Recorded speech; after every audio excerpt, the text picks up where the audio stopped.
Bonjour à tous. Bonjour à tous. Bonjour. On va attendre quelques minutes afin que tout le monde puisse se connecter. Donc moi je me présente, je m'appelle Alexandre, je suis interne en réanimation, en médecine intensive réanimation au CHU de Lille. Et je vous propose d'attendre du coup quelques minutes afin que tout le monde puisse se connecter. Et puis on vous présentera un petit peu les orateurs et le programme de ce webinaire sur les urgences thrombotiques. À tout de suite.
Allô? Oui, trop cool. Ok, ça va.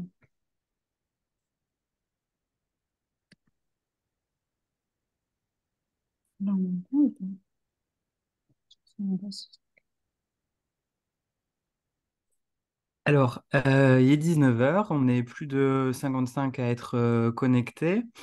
Donc, bonjour à tous. Bienvenue à ce webinaire sur les urgences thrombotiques en réanimation, Je- qui est co-organisé par l'ANJMIR, l'Association nationale des jeunes médecins Désolée, intensifs mais je suis vraiment. réanimateurs, et l'Amicale des jeunes internistes, la JI. Comme je vous l'ai dit tout à l'heure, je m'appelle Alexandre, je suis interne en médecine intensive en réanimation donc au CHU de Lille, et un des vice-présidents de l'Angemire. Et donc, je suis accompagné par Anaïs et Anthony qui vont modérer du coup ce webinaire. Donc, c'est un réel plaisir d'avoir pu organiser ce webinaire avec l'Amicale des jeunes internistes. Merci aussi à vous d'être présents et de participer. Merci également aux orateurs. Donc, nous avons la chance de recevoir aujourd'hui des orateurs de qualité pour discuter sur les urgences thrombotiques. Et donc, pour débuter le webinaire, en premier, le docteur Maximilien Graal va nous présenter un cas clinique qui nous permettra d'introduire le topo du docteur Marc Pinéton de Chambrin sur le SAPL en réanimation, et puis celui de Rémi Bertinchamp sur le PTT. Donc le webinaire sera enregistré, il sera diffusé sur notre site internet ainsi que peut-être celui de la JI. On vous invite aussi à mettre les micros sur off. J'avais vu qu'il y avait quelques micros qui n'étaient pas encore sur off. S'il vous plaît, est-ce que vous pouvez les mettre sur off? Faire attention à ça pour ne pas déranger le cours du webinaire. À chaque fin de topo, il y aura un temps de questions de 5 à 10 minutes. Soit on vous propose d'écrire vos questions sur le chat et on les transmettra aux orateurs à la fin du topo. Soit vous pouvez lever la main lors des questions-réponses et on vous donnera la parole. Et donc pour la première session, il y a un WooClap qui est... donc là, je ne sais pas, vous voyez le WooClap, Anaïs? On voit bien le clap, oui, c'est bon. D'accord. Ok. Donc voilà, il y a un WooClap. Donc je vous invite à vous connecter dessus. Donc normalement, vous allez être dans une page d'attente jusqu'à ce que les questions apparaissent. Voilà. Est-ce que ça fonctionne, Anaïs? Ouais, c'est tout bon, hein. Ok, parfait. Eh bien, à ce moment-là, donc sans plus tarder, donc je vous propose d'accueillir le docteur Maximilien Graal, qui est Euh, interniste de formation, qui a le desk de Réamed. Il est PH avec une activité partagée entre la Réa et la médecine interne au CHU de Rouen. Il s'occupe aussi du centre des maths. Et donc c'est un cas D'accord. clinique avec questions Il faudrait interactives. juste que tu Ouais. te remettes sur le book là parce que là, c'est ta page Zoom qu'on a. Ah, mince, c'est moi. Voilà. Ouais, super. Et donc, ben voilà, Maximilien, c'est à toi. Ouais, faudrait que tu retires ton partage Ouais. d'écran.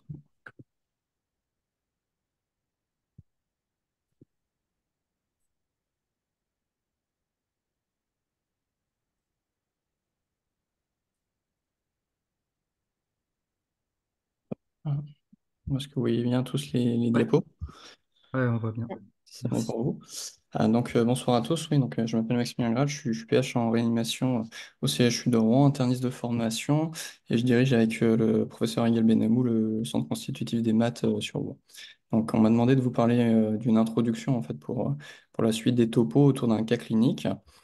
Donc, on va parler de ça.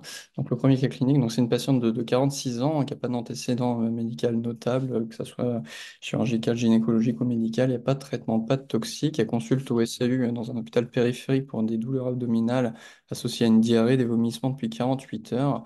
À examen clinique, elle est un peu hypotendue, mais sans signe de choc, subfébrile à 38, avec un abdomen sensible en épigastrique, hypogonde gauche sans défense, pas de signe des signes de déshydratation et un reste de l'examen qui est décrit comme normal. À la biologie, vous avez une hémoglobine qui est subnormale, normocytaire, une thrombopénie modérée à 90 gigas par litre, une hyperleucocytose à 25 gigas par litre, une hémostase qui est plutôt normale, un syndrome inflammatoire marqué, un peu d'augmentation des lactates et de la troponine à 3 fois la normale, mais sans modification de l'ECG. Et puis sur un scanner qui est réalisé là-bas, en première lecture, il suspecte une pyélonéphrite aiguë sur une infiltration périrénale. Malgré le fait que la BU soit négative, ils font une ETT flash qui est décrite comme normale et la patiente est mise sous antibiotiques. La J2 d'hospitalisation va se dégrader d'un point de vue hémodynamique, malgré un peu de remplissage qui va nécessiter la mise sous noradré à faible dose. Elle devient un peu oxygéno-requérante et puis elle a toujours ces douleurs abdominales qui sont de plus en plus importantes. Biologiquement, il y a une majoration de la troponine à 5N, surtout une aggravation de la thrombopénie jusqu'à 25-27 gigas par litre, et puis une anémie qui apparaît à 10 grammes par décilitre. Et puis cette fois-ci, il y a un cardiologue qui vient faire l'échographie et qui retrouve une FEVG à 45% avec une hypokinésie diffuse sans modification franche de l'ECG. Donc il y a un deuxième scanner qui est réalisé à ce moment-là, qui retrouve un TAP cette fois-ci, qui retrouve un peu de liquide au niveau des deux plèvres et au niveau abdominal, pas d'embolie pulmonaire et un doute sur un aspect laminé de la veine splénique avec un doute sur un début d'ischémie splénique avec un mauvais rehaussement de la rate. Donc à ce moment-là, normalement, vous avez accès à la question. Ouais. Donc vous pouvez aller sur scanner le QR code. Vous allez être dans une salle d'attente. Tu peux me laisser le partage, s'il te plaît? Alors, hop.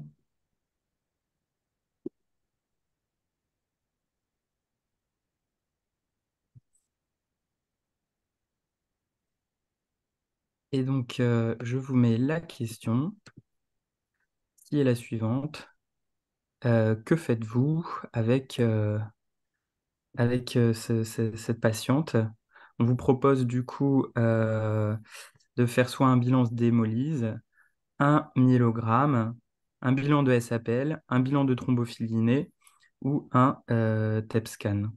Alors, vous pouvez répondre et puis je vous laisse quelques minutes enfin quelques secondes pardon, pour y répondre. Vous êtes une vingtaine à avoir répondu pour le moment.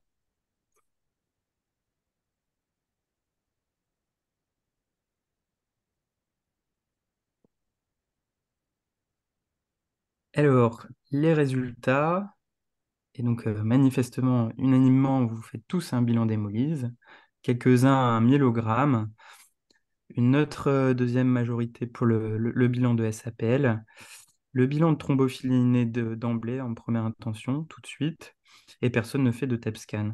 Je te laisse commenter un petit peu les résultats, Maximilien. Ouais, donc bon, après, c'est ce que nous on a fait, hein, mes réponses, donc c'est pas forcément la vérité, hein, mais effectivement, un bilan d'hémolyse, quand vous avez une bicytopénie, il faut toujours savoir si c'est plutôt central ou périphérique. Donc avant de se jeter sur le myélogramme, je pense qu'on peut au moins avoir un dosage de réticulocytes. Et puis dans le contexte de thrombopénie, de thrombose, bah, je pense qu'un bilan d'hémolyse, c'est adapté. Le myélogramme, on peut le faire, mais je pense que c'est peut-être un peu plus tard dans la prise en charge. Le bilan de SAPL, nous on a plutôt voté pour oui. Et bien, thrombophilie innée, bon, bah, c'est pas le tableau typique. Puis en première intention, je pense qu'il y a d'autres examens à faire avant. Et puis le PET scanner, bon, peut-être un peu plus tard. Tu peux repartager ton micro. Hop.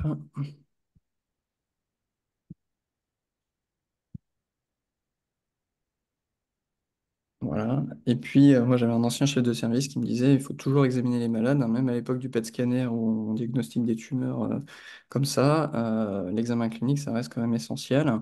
Et puis, vous voyez, quand on regarde un peu plus près, même si c'était décrit comme normal dans l'hôpital périphérique, finalement, la patiente nous décrit ces lésions-là depuis plusieurs jours, avec un aspect un peu livédoïde au niveau des mains, avec des hémorragies en flamèche au niveau des ongles.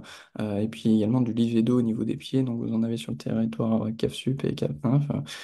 Donc voilà, donc c'est vraiment une atteinte un peu systémique, plus l'atteinte au niveau de la rate.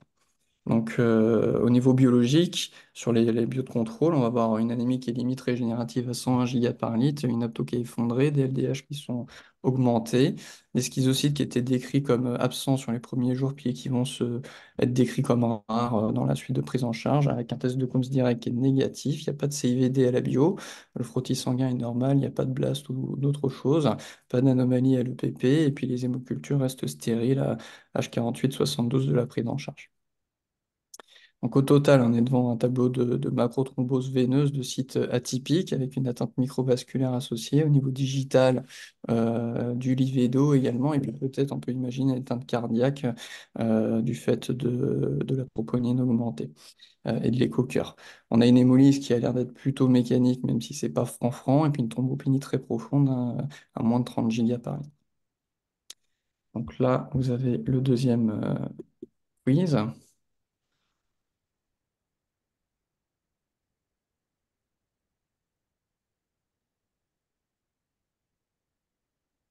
Et donc, à ce stade du coup de la prise en charge, quel diagnostic pouvez-vous évoquer? Alors, on vous propose un purpura thrombotique thrombocytopénique, un syndrome catastrophique des antiphospholipides, une endocardite infectieuse, un cancer ou d'autres diagnostics. On vous laisse voter.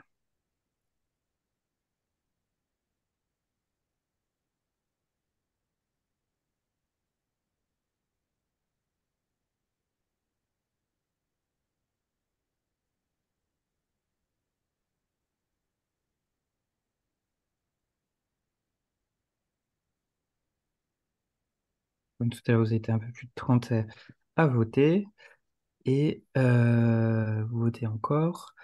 Donc, il y a une grande majorité qui est pour le syndrome catastrophique des antiphospholipides. Alors, je pense qu'effectivement, c'était indispensable de répondre à cela. Quand même quelques 60% qui répondent aussi l'endocardite infectieuse et le purpura thrombotique thrombocytopénique, le cancer et d'autres diagnostics finalement. Je te laisse commenter ces résultats, Maximilien. Donc le PTT, alors oui, on peut l'évoquer sur le tableau biologique surtout avec une thrombopénie très profonde, un aspect un peu enfin une hémolyse mécanique et puis un aspect thrombotique. Après c'est de la thrombose macrothrombose veineuse, du microvasculaire, et puis en plus un site atypique, donc c'est pas forcément les localisations typiques du PTT. Je pense que Rémi vous en parlera après, mais c'est pas classique classique. Bon, donc, biologiquement, on peut l'évoquer, mais c'est pas forcément ce qu'on va retenir en premier. Le CAPS, ça coche un peu toutes les cases, hein, finalement, mais ça reste une thrombose splénique a priori isolée. On décrit pas de P, qui est quand même une localisation un peu plus fréquente, mais pourquoi pas. Il y a une thrombopénie profonde, c'est fréquent dans le CAPS, une hémolyse également, endocardite infectieuse. Alors, autant l'aspect des mains, des pieds, ça peut coller, mais la thrombose de la veine splénique, un peu moins, je pense, hein, hormis s'il y a un énorme abcès de la rate, mais c'est pas décrit. Le cancer, je pense que oui, parce que tout est possible avec le cancer et les hémopathies. Puis un autre diagnostic, bon, on verra si c'est pas un autre diagnostic à la fin.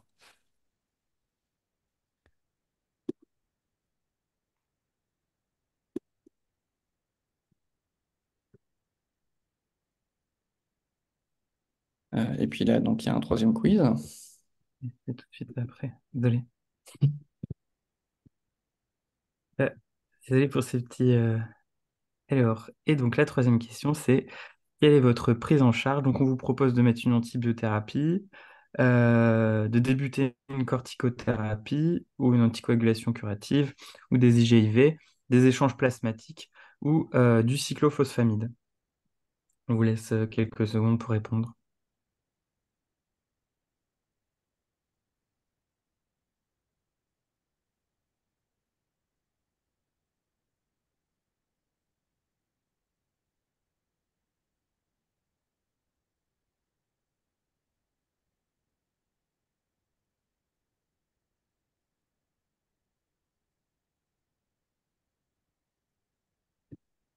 Alors, bon, alors tout le monde anticoagule le patient dans cette thrombose splénique, effectivement.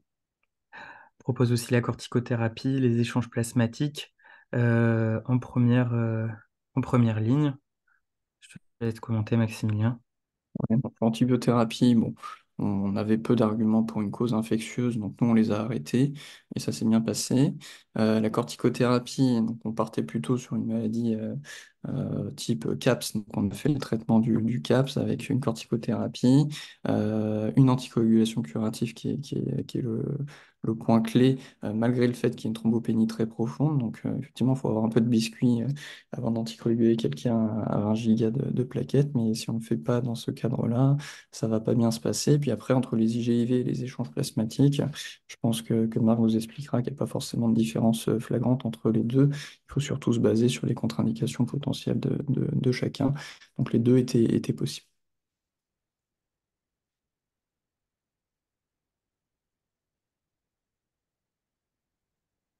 Hop. Donc, pour revenir au cœur du topo, donc finalement, on peut parler d'orage thrombotique dans des circonstances comme ça, hein. C'est une entité qui est rare, hein, qui n'est pas très bien décrite non plus dans la littérature. Elle est grevée d'une mortalité qui est élevée, qui est proche des 100%, hein, quand il n'y a pas de diagnostic ou qu'il n'y a pas le bon traitement qui est fait, hein. Ça s'est retrouvé dans le PTT, hein, en l'absence d'échanges plasmatiques. Tous les gens mouraient avant. Et savoir quand est-ce qu'il faut y penser, bah, c'est plutôt des sujets jeunes, avec des thromboses qui peuvent être multiples, hein, avec des localisations différentes, artérielles et ou veineuses, et aussi dans des sites atypiques. Vous pouvez avoir des atteintes micro et macrovasculaires, et puis souvent c'est associé avec des anomalies biologiques, avec soit une hémolyse ou une thrombopénie, donc ça doit vous alerter. Et puis si vous avez un échec du traitement anticoagulant avec une thrombose qui apparaît sous traitement, il faut savoir évoquer d'autres diagnostics. Donc la physiopathologie, bon, forcément, elle dépend de la pathologie sous-jacente, mais une physiopathologie un peu commune à tout ça. C'est ce qu'on appelle la thromboinflammation, l'immunothrombose, hein. Donc c'est l'endothélium qui est responsable de l'homéostasie vasculaire. Donc quand vous avez une agression de l'endothélium par des marqueurs inflammatoires, infectieux ou une activation du complément par exemple, vous allez avoir une agression de cet endothélium qui va faire du recrutement cellulaire, qui va produire des molécules d'adhésion avec les sélectines, le Willebrand. Et donc, par exemple, vous allez avoir les plaquettes qui vont se fixer via le Willebrand à l'endothélium, qui vont s'agglutiner entre elles et qui va créer les caillots plaquettaires. Vous avez également de l'activation cellulaire via ces molécules. euh, et notamment des monocytes qui vont produire le facteur tissulaire qui est l'élément principal de l'activation de la voie extrinsèque de la coagulation. Vous allez avoir un déséquilibre de la balance fibrinolytique avec l'accumulation de facteurs prothrombogènes et l'accumulation de fibrines qui vont créer plutôt les thrombus fibrinocruoriques. Et puis également avec l'activation des plaquettes qui vont elles-mêmes activer les neutrophiles. Vous allez avoir une production de neutrophiles extracellulaires TRAPS, cette espèce de filet là qui est bourré d'ADN et qui va accrocher un peu toutes les molécules, les débris cellulaires, les molécules pro-inflammatoires et pro-thrombogènes, et qui va finalement à terme créer ce thrombus qu'on va appeler immunothrombus. Donc ça a été bien décrit dans le Covid, et puis ça a été également prouvé dans le SAPL, dans la TIH, dans les thromboses de cancer. Donc c'est vraiment une nouvelle entité qui se développe de plus en plus. Donc, quand on parle d'orage thrombotique, il y a un certain nombre de diagnostics à évoquer. Donc, je vous invite à lire cet article-là qui a été publié dans Blood, hein. En gros, il y a plusieurs diagnostics. Il y a notamment le CAPS, donc ça, vous aurez un topo spécialement là-dessus. Le PTT, et avec certaines présentations un peu atypiques qui peuvent donner des thromboses un peu différentes. Le cancer, avec le syndrome de Trousseau, mais pas que, hein. Tous les cancers peuvent donner des orages thrombotiques. Et puis, les TIH, on connaît tous la TIH induites par l'héparine, mais il y a des cas un peu plus rares de TIH qui sont induites par les vaccins. Donc, vous vous souvenez de l'AstraZeneca pendant le Covid, hein. Je crois qu'on a vu le premier cas français qu'on avait échangé à l'époque. On ne savait pas ce que c'était, et puis finalement, c'était une TIH non induite par l'héparine. Il y a aussi des causes post-virales, post-opératoire ou même auto-immune spontanée. Donc c'est vraiment une entité qui reste rare, mais qu'il faut savoir connaître. Et puis il y a la case idiopathique, donc ça dépend forcément des efforts qu'on a mis dans le diagnostic, mais peut-être qu'il y a encore des entités qu'on ne connaît pas, qu'on n'arrive pas à bien identifier avec l'absence d'anticorps très clairement retrouvés. Donc, comment s'orienter un petit peu comme ça à la phase initiale, parce que vous allez avoir des prises en charge qui vont être un peu différentes. Bah, ça va être sur le phénotype thrombotique, hein. Est-ce que vous allez avoir des atteintes microvasculaires? Donc ça va plutôt être plutôt le CAPS, éventuellement le cancer. Est-ce que vous allez avoir des atteintes artérielles et veineuses? Bah, le CAPS, le cancer, la TIH, ça peut donner ça. Le PTT, c'est plutôt quand même de l'artère, même si on peut avoir du microvasculaire et de la veine. Euh, Après, au niveau du diagnostic biologique, bon, vous allez avoir les anticorps du SAPL, mais qui vont mettre quelques jours avant d'avoir le résultat. Donc, faut essayer de s'orienter avec la clinique et puis le contexte. Pareil pour le PTT et la DAMS13, hein. Au mieux, vous l'avez dans les 24-48 heures, mais pas partout. Le cancer, bah, on n'a pas forcément la preuve du cancer initialement. Et puis la TIH, bah, soit vous avez de l'héparine dans des délais convenables et puis c'est facile, soit vous n'avez pas. Et puis bah, faut parfois faire des dosages de PF4 quand vous avez un contexte qui peut coller, en tout cas une présentation qui peut coller. La pierre angulaire du traitement, hormis le PTT, où ça va plutôt être un anti-adhésif plaquettaire, hein, c'est ni un anti-agrégant ni un anticoagulant, le caplacizumab, hein, donc c'est plutôt un défaut d'adhésion entre les deux. Mais sinon, la pierre angulaire, c'est plutôt de l'anticoagulation curative, que ce soit pour le CAPS, pour le cancer ou pour la TIH, avec bien sûr une anticoagulation qui n'est pas par des agents hépariniques dans la TIH. Et puis parfois, vous avez une prise en charge spécifique à faire. Dans le CAPS, avec notamment des corticoïdes, et éventuellement des immunosuppresseurs et des IG ou des échanges plasmatiques. Dans le PTT, l'immunosuppression avec le Ritux notamment. Et dans le cancer, bah, c'est le traitement de la cause sous-jacente, hein. Tant que vous ne traitez pas le cancer, vous n'êtes pas à l'abri que ça se poursuive et que ça récidive les orages thrombotiques.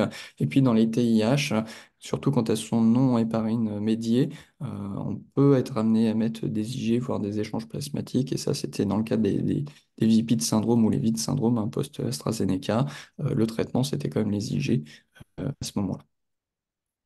Donc, je voulais vous orienter sur quelques messages clés, hein. Vraiment, ça peut vous aider aux urgences. Globalement, une thrombopénie qui thrombose, c'est pas normal, hein. Une thrombopénie, ça fait saigner.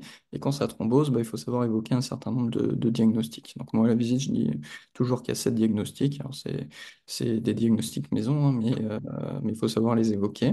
Donc il y a la CIVD que vous connaissez tous, hein.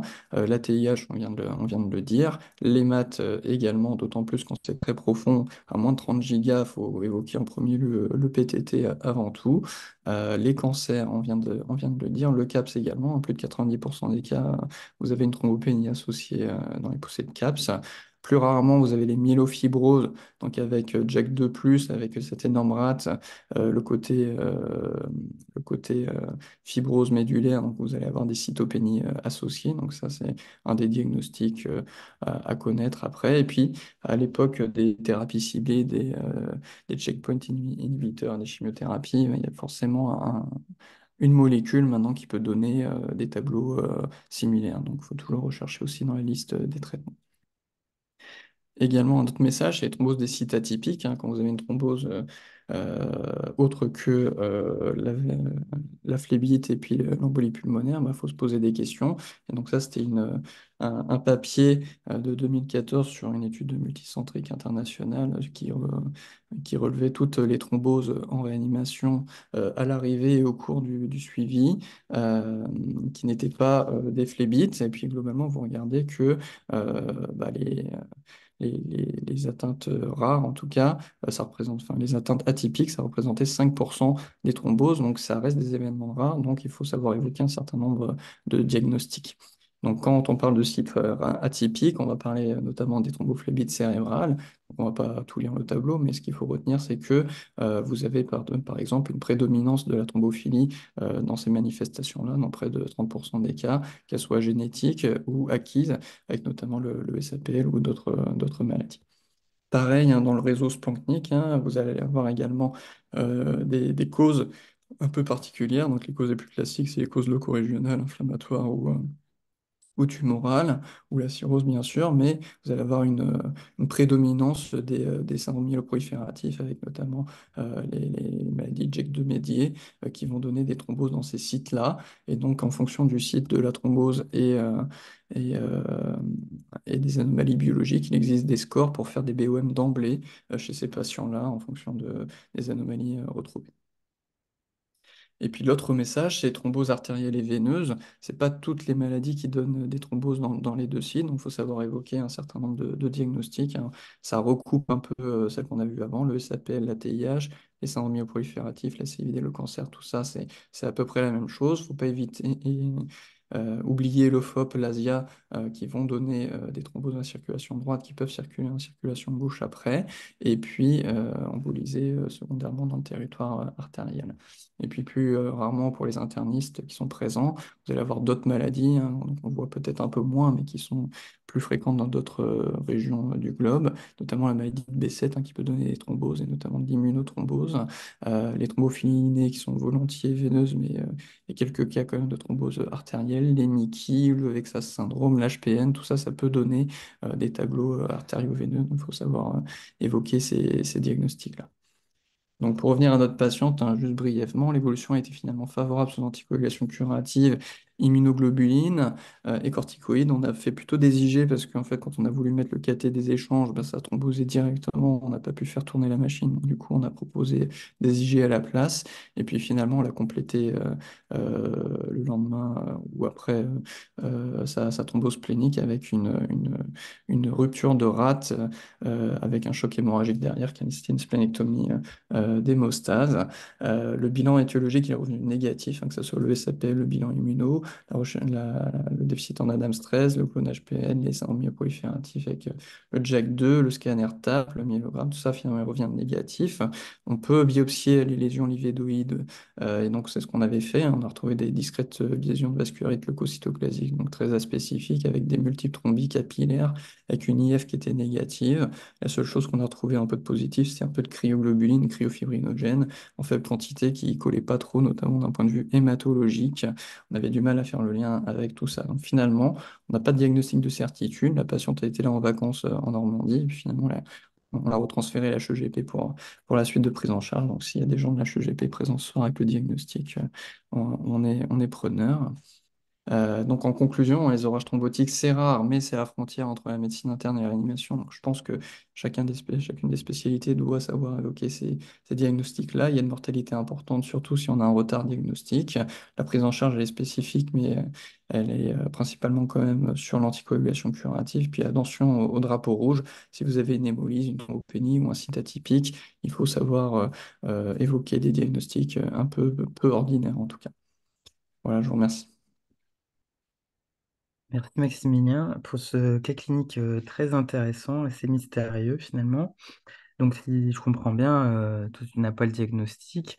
Est-ce qu'on peut considérer que c'est un orage thrombotique qui est d'origine idiopathique, comme tu le montrais la dernière case de ton tableau d'étiologie, ou Alors, on peut toujours, oui, hein, ça c'est un peu décevant quand on dit ça, donc hmm, on n'a peut-être pas tout recherché non plus. Un cryofibrinogène, il y a 25% des cas où il y a des thromboses veineuses artérielles aussi, donc pourquoi pas, mais c'est vrai qu'on a du mal à avoir une hémolyse mécanique avec une thrombopénie à 30 gigas dans un contexte juste de cryofibrinogène sans autre cause.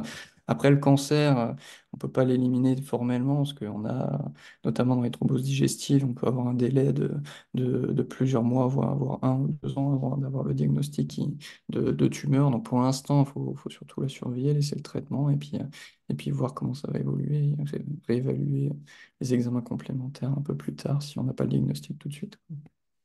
d'accord, ok. Alors, vous pouvez, merci pour ta réponse. Vous pouvez poser des questions sur le chat, hein, ou vous pouvez lever la main et puis on vous donnera la parole. Si vous avez des questions, n'hésitez pas. Euh, Dans l'attente, je vais poser un petit peu mes questions, ces questions qui me viennent. Finalement, sur ces orages thrombotiques, le profil des patients, parce que là, c'était une patiente qui n'avait aucun antécédent, qui était jeune, etc. Est-ce que les orages thrombotiques, c'est plutôt des patients qui ont déjà un SAPL connu, ou plutôt des patients vraiment indemnes de tout problème médicaux, et qui finalement se présentent avec un tableau comme celui du cas clinique, Ouais. les Alors, plus je pense fréquemment. que Marc aura des données plus fiables que les miennes, mais dans le CAPS, hein, de mémoire, je crois que c'est 50% des cas qui sont de nouveau sans SAPL connu jusqu'à présent. Donc on peut avoir des manifestations comme ça, vraiment inaugurales, que ce soit sur un début de cancer, sur des manifestations auto-immunes, et parfois on fait le diagnostic d'emblée sur des maladies extrêmement graves comme ça. Alors, le PTT, c'est l'exemple typique, hein. Quand on a la rechute, c'est facile, mais Hmm. c'est vrai que de nouveau, il faut savoir évoquer un certain nombre de diagnostics comme ça, mais c'est possible. D'accord, ok. Et ok. Et alors, quand c'est idiopathie, finalement, vous concluez à la fin que c'est idiopathique, enfin peut-être, on ne sait pas. Ouais. Les échanges plasmatiques, les IGIV, ça fonctionne bien dans ces tableaux-là, ou très moyen, l'efficacité est faible? Alors, bah, c'est toute la problématique, c'est-à-dire quand on ne sait pas, donc au début, Euh, si on veut anticoaguler quelqu'un déjà qui n'a pas de plaquettes, bah, c'est bien d'avoir un diagnostic évocateur pour justifier tout ça, hein, surtout s'il fait la complication hémorragique derrière. Et donc après, dans les niveaux de preuve sur les causes idiopathiques, il y a un papier qui avait été fait, parce qu'à l'époque, il y avait un groupe de recherche sur les orages thrombotiques comme ça. Ils ont fait un premier papier, ils ont fait un papier plusieurs années après pour voir ce qu'étaient devenus les patients qui était dit Hmm. idiopathique. Et finalement, on avait retrouvé, parce que on avait fait un peu de progrès en biologie moléculaire sur les syndromes myoprolifératifs, sur des SAPL avec des anticorps qui vont revenir positifs, parfois des HPN qui étaient négatifs alpha-D initial et puis qui deviennent positifs après. Donc, il faut toujours, voilà, parfois le temps nous donne un peu la réponse et refaire les examens. En termes thérapeutiques, je pense que nous, typiquement, on avait cette patiente-là, le premier, là, le VP de syndrome qu'on avait eu il y a des années. C'était une jeune patiente de 20 ans comme ça qui avait thrombosé dans la tête et au niveau et thrombosé partout avec 20 ans, ça ressemblait pas à un CAPS classique. Et puis il fallait bien proposer quelque chose, quoi. Donc on avait fait des échanges ou des IG. Nous on avait fait plutôt les échanges parce qu'on avait peur du phénomène prothrombotique, sans être certain du diagnostic. Et donc voilà, ça avait marché. Donc parfois faut oser, mais la fiabilité, la robustesse des preuves, elle est plus que limite, quoi. Ok, très bien. Alors, on a une question du coup de Tristan. Donc, il te remercie pour cette présentation très didactique, très claire, et il te questionne s'il existe des anticoagulants à éviter ou au contraire certains à préférer.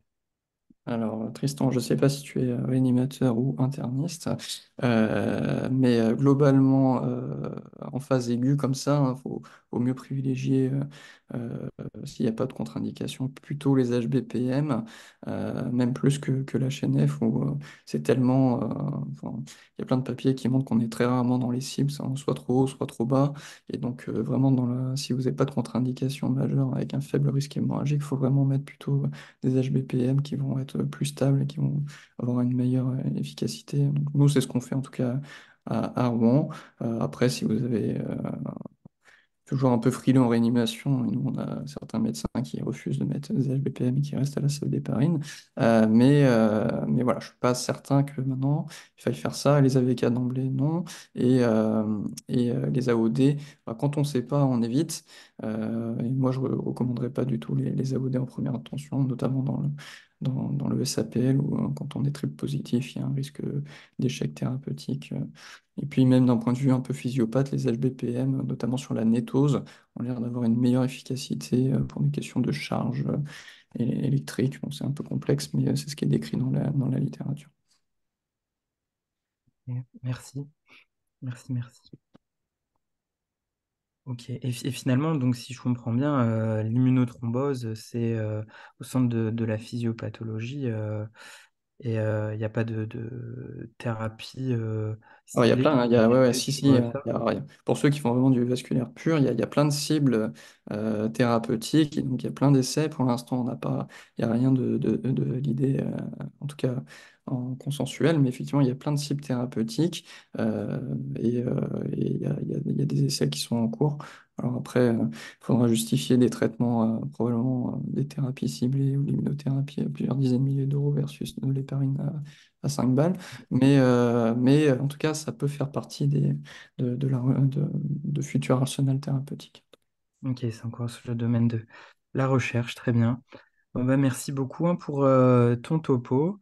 Merci, merci pour ce cas clinique très didactique, comme l'a dit Tristan, et très clair, qui nous permet du coup d'introduire la suite de ce webinaire. Donc, je vais laisser Anaïs présenter la suite du webinaire. Merci. Bonjour à tous ceux qui nous ont rejoints. Merci Maximilien pour ton topo. Merci Alexandre. Et donc moi, je suis docteur junior en réanimation à Strasbourg et je me permets de vous présenter Marc Pinton de Chambrin qui est PH en réanimation médicale à la Pitié-Salpêtrière à l'Institut de cardiologie et qui va nous parler un petit peu des actualités sur le SAPL en réanimation et ses complications. Je te laisse la parole, Marc. Si tout est bon pour toi, tu peux partager ton écran. Vous m'entendez? Très bien. Ah, parfait. Alors, je vais partager mon écran. Vas-y. Celui-là, je partage. Est-ce que vous voyez mes diapositives? Alors, on Enfin, a... ma C'est tout diapositive. bon. Ok, ben, bonjour. Merci pour cette invitation. Merci à Anaïs. Ça me fait plaisir de la revoir. On a hâte qu'elle revienne un peu plus longtemps chez nous. Donc, je suis effectivement interniste de formation. Je travaille à la Pitié-Salpêtrière chez Alain Combe dans un service très orienté cardio. Mais on va sortir un peu de ce cadre pour parler donc enfin, je ne sais pas si c'est les actualités dans le SAPL dont on va parler, mais en tout cas, on va parler du syndrome catastrophique et j'essaierai de vous présenter si les quelques nouveautés. En fait, il y en a principalement une et on va l'aborder rapidement. Donc, le syndrome des anticorps antiphospholipides, qu'est-ce que c'est? Vous le savez si vous êtes interniste, peut-être un peu moins si vous êtes réanimateur de formation. Donc, c'est une maladie auto-immune qui est rare, c'est-à-dire moins de 50 cas pour 100 000 habitants, et qui est non spécifique d'organes, qui peut toucher un peu tous les organes, mais comme c'est de la thrombose, c'est assez facile. Et donc, c'est des thromboses artérielles, veineuses, microvasculaires et ou des événements obstétricaux qui surviennent chez des gens qui ont une positivité persistante d'anticorps antiphospholipides et qui peut être primaire ou secondaire si elle est ou pas associée à une maladie auto-immune. Elle est, vous le savez, décrite initialement associée au lupus systémique. 30% des lupus ont un SAPL associé, mais c'est une maladie qui existe de façon isolée et qu'on peut aussi retrouver associée à un certain nombre de Sjögren, une polyarthrite rhumatoïde, ou à ce que vous voulez d'autre comme maladie auto-immune. Le traitement, c'est l'anticoagulation efficace. Pour être très simple, les essais qui ont utilisé des immunosuppresseurs pour essayer de faire disparaître les auto-anticorps n'ont pas prouvé qu'on pouvait arrêter les anticoagulants et qu'on pouvait diminuer le risque thrombotique des malades. Ça, c'est la première chose. Donc, le traitement, c'est de l'anticoagulation. Et l'anticoagulation, c'est rapide, c'est des antivitamines K. Si vous avez un SAPL, on va dire triple positif, c'est sûr, puisqu'il y a un essai deux essais qui ont été arrêtés précocement et qui avaient tenté de comparer AOD versus antivitamine K dans le SAPL triple positif et qui s'associaient à plus d'accidents thrombotiques coronariens et neurologiques dans le groupe AOD, donc qui a été arrêté précocement. Donc, l'HAS a dit c'est clair, SAPL triple positif, c'est non pour autre chose que les AVK. Évidemment, l'héparine de moléculaire en période aiguë. Et se pose la question, il y a des essais qui sont en cours sur les SAPL non triple positif, donc avec un plus faible risque thrombotique, pour les traiter par AOD. Et probablement, sur certains malades, ça peut être réalisé, mais retenez que c'est antivitamine K. Alors, voilà, ça c'est une diapositive de vieux qui était ma diapositive auparavant. Ça, c'est les critères historiques du syndrome des antiphospholipides, un épisode thrombotique ou un épisode obstétrical significatif, comme vous le voyez écrit, et associé à un critère biologique qui était à l'époque 2 prélèvements positifs à 12 semaines d'intervalle, soit un anticoagulant circulant lipique, soit des anticardiolipines, soit des anti-bêta-2-GP1, qui sont les trois, c'est comme ça, anticorps qu'on voit dans le syndrome des anticorps antiphospholipides. Et il n'était pas précisé dans la classification si c'était des IgG ou des IgM. Pour les anticardiolipines, on disait qu'il fallait que ce soit à haut titre, donc on avait retenu 40 UGPL ou UMPL. Et les anti-bêta-2 P1, c'était pareil, c'était pas très clair, il n'y avait pas de seuil. Bon, tout ça a été mis à la poubelle par les critères qui viennent de sortir. Vous pouvez les retrouver dans Annals of the Rheumatic Diseases ou Arthritis and Rheumatism. Et donc là, on rentre sur une classification du SAPL qui est vraiment beaucoup plus moderne. Et quand je dis beaucoup plus moderne, c'est-à-dire qu'il ressemble aux nouvelles classifications par points qui ont été établies dans toutes les maladies auto-immunes.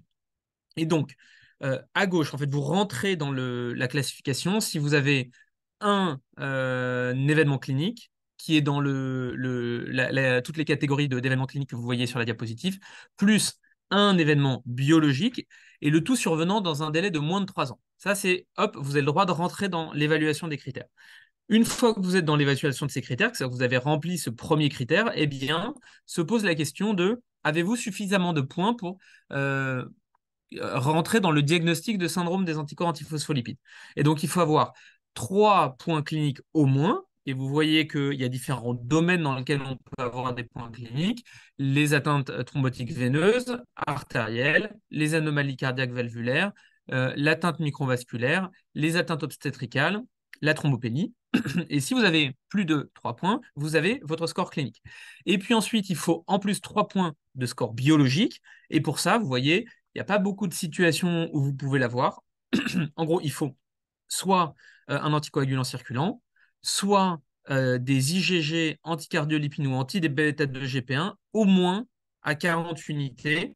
Et les IgM, vous voyez, si vous avez des IgM isolés, vous êtes plus considéré comme un syndrome des anticorps antiphospholipides.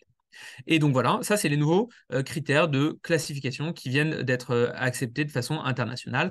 Alors ils ont testé la sensibilité, la spécificité, mais comme des critères de classification, en fait il faut retenir qu'il y a des malades qui ont un véritable SAPL et qui ne sont pas dans ces critères de classification. Mais ça a le mérite de, on va dire, clarifier des éléments qui n'étaient pas très clairs, et notamment, par exemple, les atteintes cardiaques, valvulaires qui n'étaient pas bien mises, ce qu'on appelle en fait les critères, les manifestations non classantes du SAPL. On avait les atteintes microvasculaires, les atteintes artérielles, veineuses et obstétricales, et là, vous avez des éléments qui sont rentrés, qui n'étaient pas forcément inclus. il y a un élément important, c'est que dans le cas des atteintes veineuses et artérielles, on va dire, il faut les apprécier en fonction du risque thrombotique par ailleurs. C'est-à-dire que si c'est pas pareil d'avoir une embolie pulmonaire, si en plus vous avez un facteur 5 Leiden, si vous avez été alité pendant un mois pour une fracture de hanche avec un plâtre, ça c'est une situation à risque important de thrombose veineuse profonde. Donc, les points apportés par cet événement dans la classification clinique sont moins élevés que si vous avez pas de facteur déclenchant, pas de maladie connue et que vous faites une embolie pulmonaire rare. Voilà. Bon, ça c'est pour répondre vraiment à ce qu'on m'a demandé de faire. On pourrait s'arrêter là sur les actualités du syndrome des anticorps antiphospholipides. Évidemment, on ne va pas s'arrêter là, mais c'est vraiment l'élément qui est le plus important. Cette classification, ils ont mis à peu près, je pense, 5 ou 6 ans à la faire. C'est principalement en France les gens de Nancy qu'il faut féliciter, notamment Stéphane Zuilly et Denis Val, qui sont des grands médecins vasculaires. Et ça permet de nouvelles avancées et puis peut-être de nouvelles études pour les tester.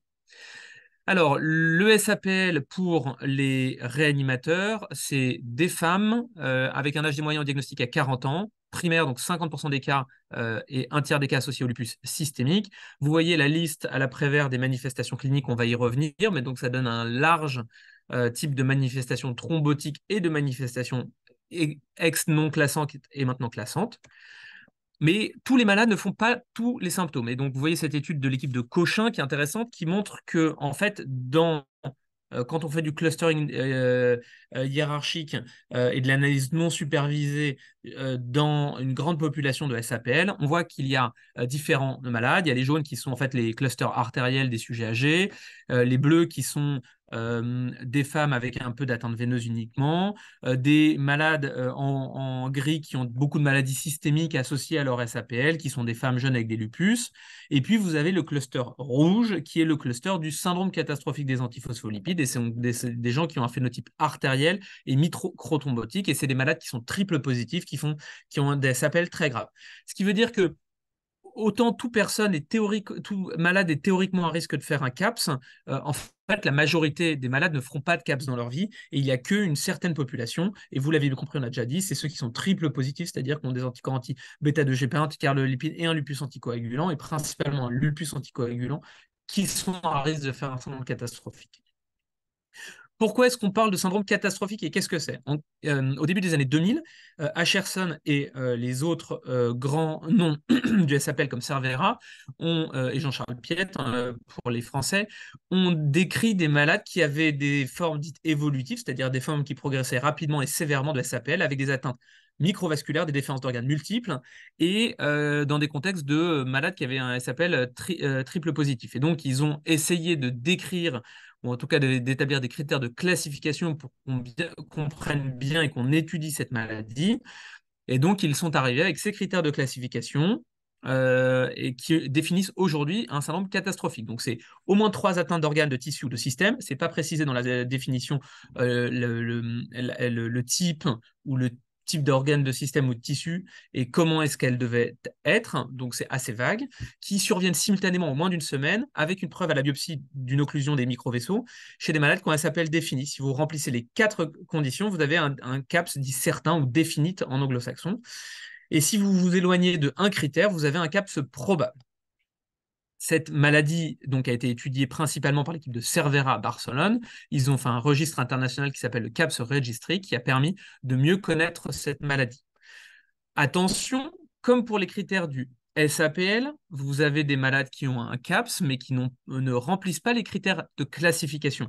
Eh bien, c'est la problématique classique des critères de classification. Pourquoi? De façon très simple, les sociétés savanes ne font pas de critères de diagnostic parce qu'ils ne veulent pas endosser la responsabilité pénale d'avoir des malades qui échappent aux critères diagnostiques. Et donc, jamais les anglo-saxons n'effectueront de critères de diagnostic pour les maladies. Ça reste des critères de classification qui ne sont pas opposables devant la justice. Dans l'étude qu'on avait conduite sur les grandes réanimations françaises, vous voyez, il y avait un certain nombre de malades qui avaient un SAPL thrombotique en réanimation. Et il y avait très peu de malades qui avaient les 4 critères qui permettaient de les définir comme un CAPS. 11 malades uniquement sur plus de 134 cas, 130 cas. Il y avait 60 malades qui avaient un CAPS probable et vous aviez un grand nombre de malades, la majorité qui n'avaient pas de CAPS parce qu'il leur manquait soit un, soit deux, soit trois critères. Mais lorsqu'on comparait le groupe des CAPS, certains probables ou des non-CAPS en termes de gravité, de nombre de jours de réanimation, de défaillance, de paramètres immunologiques et même de traitement spécifique du CAPS, il n'y avait pas de différence significative, ce qui veut dire qu'un certain nombre des malades qui n'étaient pas dans le groupe des CAPS avaient en vérité ce qu'on nous on appelle et ce qu'on traite comme un CAPS. Alors, les éléments qu'il faut retenir, ça, c'est les données du registre du CAPS. Donc, c'est que le sexe ratio dans le CAPS, il est en faveur des femmes, que l'âge moyen diagnostic, c'est à peu près comme la maladie, c'est 38 ans, ce qui répond à la question qu'on posait. Oui, on peut rentrer dans la maladie SAPL en faisant un CAPS, c'est inaugural dans 50% des cas. L'association lupus systémique, c'est un tiers des malades, toujours, comme dans le SAPL, et que fréquemment, on retrouve un facteur déclenchant à l'épisode d'orage thrombotique. Ces facteurs déclenchants, il y en a plein. Dans la littérature, il y a des infections, des chirurgies, des grossesses, évidemment. Ce qu'il faut retenir, c'est que chez les gens qui sont anticoagulés pour un SAPL ou pour une thrombose qui n'a pas été étiquetée SAPL, l'arrêt brutal des anticoagulations ou le relais d'anticoagulants ou l'accident des anticoagulants aboutissant à l'arrêt des anticoagulants est associé à un risque important de survenue d'un syndrome catastrophique. Si vous avez un malade avec un SAPL, que les anticoagulants ont dû être arrêtés pour une raison ou une autre et qu'il développe une thrombopénie rapide, c'est un signe d'alerte important pour le diagnostic de CAPS. Sur les paramètres biologiques, des malades qui ont un CAPS, rien d'exceptionnel. C'est souvent des malades triple positifs et la majorité d'entre eux ont un lupus anticoagulant. Et vous savez que le lupus anticoagulant est l'anticorps antiphospholipide qui est associé au plus grand risque thrombotique. Les manifestations cliniques rapportées dans le registre du CAPS, encore une fois, une liste à l'après-vert, il y en a beaucoup. Les éléments qu'il faut retenir, c'est que le nombre d'atteintes d'organes est aux alentours de 4 dans l'étude qu'on avait conduite sur les malades de réanimation, et qu'il y avait, en plus des atteintes microvasculaires, vous le voyez, beaucoup d'atteintes macrovasculaires. Les atteintes par ordre de fréquence étaient le rein, le cœur, le système nerveux central, la peau, la surrénale, et on va les passer rapidement. Retenez quand même qu'il y a de la fièvre fréquemment. Vous voyez, c'est plus de la moitié des malades qui sont fébriles. Les malades qui thrombosent beaucoup ont de la fièvre, mais c'est vrai dans le CAPS, c'est vraiment le PTT. Et ils ont des marqueurs inflammatoires élevés, la CRP, la PCT, et donc, ce n'est pas forcément qu'ils ont une infection. Les atteintes dans les organes, elles peuvent être macrovasculaires, un infarctus rénal, ou microvasculaire, un tableau de MAT intrarénal. Elles peuvent être macrovasculaires dans le poumon, une embolie pulmonaire ou de l'hémorragie alvéolaire. Ça peut être un accident hémorragique ischémique constitué sylvien profond, par exemple, ou ça peut être des lésions microvasculaires dans le cerveau qu'on ne verra qu'à l'IRM. Dans le cœur, c'est encore la même chose. Ça peut être un infarctus lié à une occlusion d'une artère coronaire de gros calibre, mais ça peut être aussi ce qu'on appelle un MINOCA. Et le MINOCA, vous le voyez sur cette IRM, c'est un infarctus microvasculaire avec des coraux normales et qui va qui peut être responsable d'une atteinte sévère du cœur et qui peut récupérer à distance de l'épisode aigu. L'atteinte cutanée, c'est l'élément le plus important pour évoquer le diagnostic. Vous voyez ces hémorragies sous-inguinales en flammèche qui sont typiques et qu'il faut aller rechercher. C'est facile à regarder. Et vous avez le livet-d'eau, la perforation de la cloison nasale, qui sont des choses un peu plus, qui sont des choses classiques, mais pour ce qui est de la perforation de la cloison nasale, qui n'est pas systématique. Lorsque vous avez une atteinte cutanée, est-ce que c'est rentable sur le plan du diagnostic? Vous voyez dans cette étude, les malades avaient un CAPS 65, dans 54% des cas, ils avaient une atteinte cutanée. Le signe de l'oreille, c'est un truc un peu classique qui est beaucoup plus popularisé par Nathalie Costet de Chalumeau. Donc, quand vous avez des petites lésions thrombotiques du lobule de l'oreille, c'est évocateur de CAPS. Et puis, lorsque les malades étaient biopsiés, dans 94% des cas, vous trouvez la thrombose microvasculaire dans le derme. Donc, faites la biopsie de l'atteinte cutanée. Il y a des atteintes microvasculaires du foie à droite. Et puis, vous avez la classique et extrêmement classique nécrose hémorragique bilatérale des surrénales. Vous voyez deux malades différents. Attention, ce n'est pas spécifique du syndrome catastrophique, ça se voit dans les hémopathies, ça se voit de façon spontanée parfois pendant la grossesse. Et puis, voilà ce à quoi ça aboutit. Ça aboutit à une insuffisance surrénale aiguë, à des malades qui peuvent être choqués, avoir mal au ventre, et il faut savoir le détecter et le substituer. Bon, substituer, vous allez voir, on met souvent des corticoïdes dans le CAPS, donc généralement, ça ne pose pas de problème. Les atteintes rétiniennes sont décrites et existent, responsables de séquelles visuelles parfois importantes. Et le plus important, en dehors des atteintes cliniques, c'est l'atteinte biologique du SAPL. Le- les, les caractéristiques biologiques du SAPL sont extrêmement importantes à connaître. Il y a des anémies, évidemment, et il y a surtout une thrombopénie. La thrombopénie, c'est probablement le maître signe du syndrome catastrophique. Elle est quasiment constante, elle est parfois profonde, et elle est rarement associée à un véritable tableau de microangiopathie thrombotique. C'est-à-dire que, il y a peu de malades qui ont une apto effondrée, il y a peu de malades qui ont des schizocytes. Elle évolue, vous voyez ça en réanimation avec une évolution progressive, et l'amélioration de la thrombopénie est un élément qui est évocateur de l'amélioration clinique du malade, et donc ça doit être monitoré pour savoir si le malade s'améliore. Vous voyez les données qu'on est en train de soumettre. Les gens qui ont un véritable tableau de microangiopathie thrombotique défini par une apto inférieure à la normale, des schizocytes, une anémie plus une thrombopénie, c'est que 16 malades sur la totalité de nos malades. L'élément qui est important, c'est que le fibrinogène, les malades sont inflammatoires, donc le fibrinogène est élevé, vous le voyez, et l'aptoglobine est normalement un marqueur inflammatoire qui bouge de façon à peu près parallèle au fibrinogène. Ce n'est pas le cas chez ces malades, puisqu'on a plutôt une tendance à avoir une aptoglobine qui est anormalement basse. Donc, en fait, il y a probablement un peu de microthrombose, de d'hémolyse à bas bruit, mais qui n'est pas suffisante pour avoir une vraie aptoglobine effondrée chez la majorité des malades, compte tenu de l'inflammation qui booste l'aptoglobine. Et donc ça, c'est un truc assez classique, une aptoglobine anormalement normale, on va dire, ou en tout cas qui n'est pas à la hauteur de ce que l'on s'attendrait à avoir pour le niveau du syndrome inflammatoire. Alors, faut-il absolument avoir une biopsie et obtenir une preuve histologique chez les malades? La réponse, elle est toujours la même. Quelle est la balance bénéfice-risque du geste? Si vous avez une atteinte cutanée, oui, il faut le faire parce que c'est rentable et vous pouvez comprimer si ça saigne. Si ça va changer véritablement le traitement de votre malade, notamment s'il y a un doute sur un lupus ou un SAPL, et si le malade n'a pas de SAPL connu, ça peut être important. En revanche, si c'est un malade qui a déjà fait un CAPS ou 2 CAPS, que le risque hémorragique il est important, mais il est toujours important le risque hémorragique puisque les malades ils sont anticoagulés, ils sont thrombopéniques et parfois ils sont en plus sous antiagrégants.